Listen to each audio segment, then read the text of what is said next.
All right, this is part 2, so hopefully you were able to figure out two things that could add up to get you 46, any two things, and label it red balloons and blue balloons. We're going to move on to number 8. It says John has 71 stickers. Ken has 53 stickers. How many fewer stickers does Ken have than John? The special word fewer helps me know that I need to use comparison bars. First, we have to ask ourselves, who has the most stickers? We can see that John has the most stickers. He's got 71. That's going to go on the top of your comparison bar. And then we have Ken is our other person.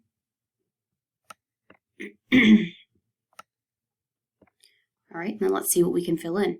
We know that John has 71 stickers. Well, this is John, so we'll put in 71. It tells us that Ken has 53.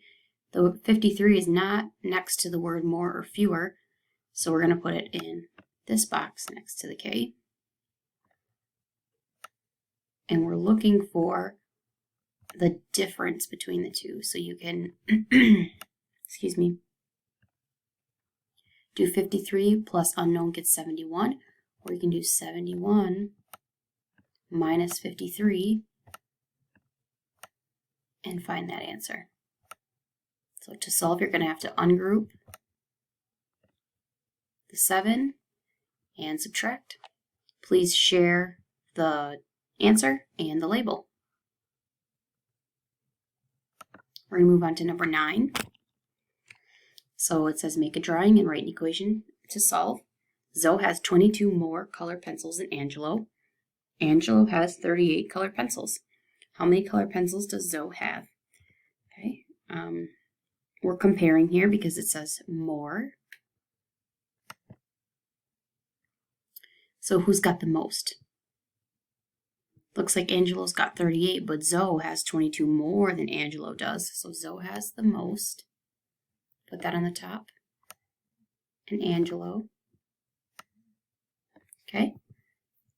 Let's read the problem to see what information we can plug in. 22 more. Zoe has 22 more. This special word more attached to this number, we know that's the difference, and the difference goes in the oval. Okay. And then the other thing it tells us is that Angelo has 38. So we'll put that next to Angelo. So we are looking for how many colored pencils Zoe has. So that's our mountain, and we have two things on the bottom of the mountain. Those are the partners. In order to find the total, we need to add. So we'll stack this up in vertical form.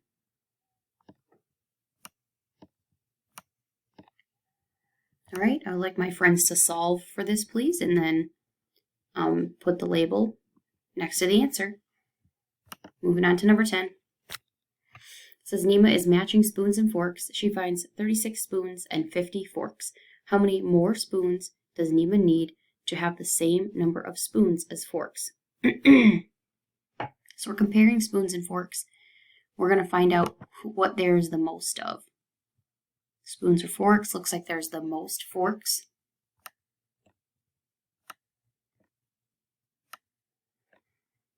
And the other thing we're comparing is spoons. Then we're going to plug in the information that it tells us. It tells us we have 50 forks. You can put that right on top. I see that 36 is not attached to the word more or fewer. And it tells us right there 36 spoons. So next to spoons, we're going to put 36. The unknown is the difference between those two. So we can do 50 minus 36. Or you could also do unknown plus 36 gets you to 50. Please solve this. Put in the answer with the label. We're going to go on to 11. It says Christy has some shells. Then she finds 24 more shells at the beach. Now Christy has 100 shells. How many shells did she start with? So I don't see any anything that we're comparing here. It's more of an equation. So we're going to do, Chrissy has some shells. Some is not a number. She finds 24 more. Add 24 or subtract 24 if she's finding more. Yep, we're going to add 24.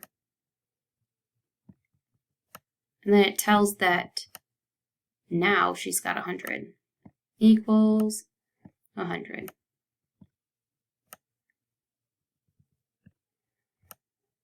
Okay, so you could do it this way, like we learned the adding up method, or you could subtract.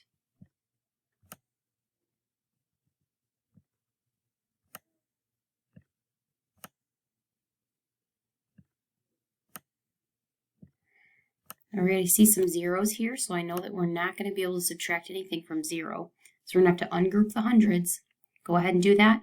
If you're a person that likes to add, you can think to yourself, okay, we're at 24. We need to get up to the next decade number, or the next group of tens. What would you need to get to? Yep, you have to get to 30. From 24 to get to 30, you have to add how many? Yep, 6. Now we're at 30, we need to get to 100. We can always use our fingers as groups of 10. So we can start at 30 and say 40, 50, 60, 70, 80, 90, 100. I have 7 fingers up, and they're each worth 10. 7 tens is 70. So this is that adding up method that we learned last week.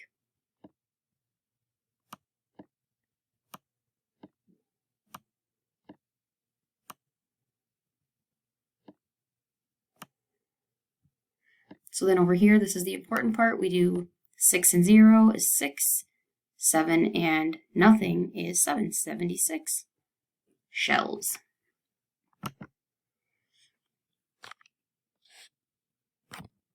All right. So this one says Landon has 84 beads. He uses some beads to make a necklace, and now he has 45 beads left. How many beads does Landon use to make the necklace? Okay, if we take it one step at a time, we'll be able to make our equation. He has 84 beads. We start there. He uses some. If he's using them up, does that add beads or subtract beads? Yep, subtract beads. It says he uses some. Is some a number? Nope, that's our unknown. And it tells us he's left with 45. So here, when we're subtracting, these two things would be the partners right here. So we're missing a partner, and 84 is our total.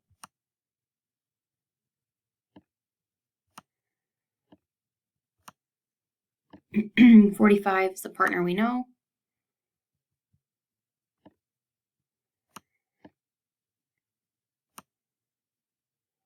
And here's our unknown. So in order to figure this out, you can do 84 minus 45.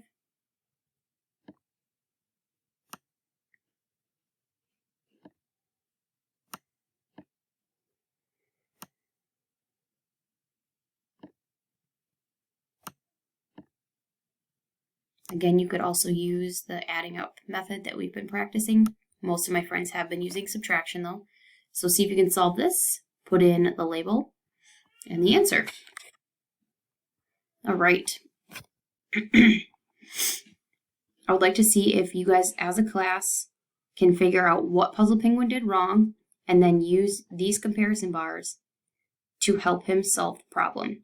Then I'm going to have you do this adding and subtracting independently by yourself. Okay? After you finish the back page,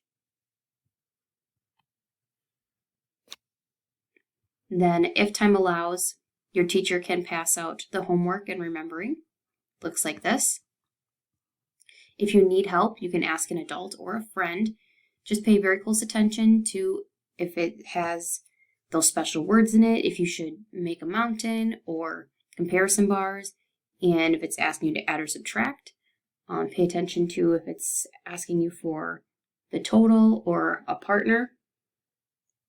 Then if you finish that, you can turn that in and then go on Reflex and get your green light and then go to Prodigy. All right, thanks, friends.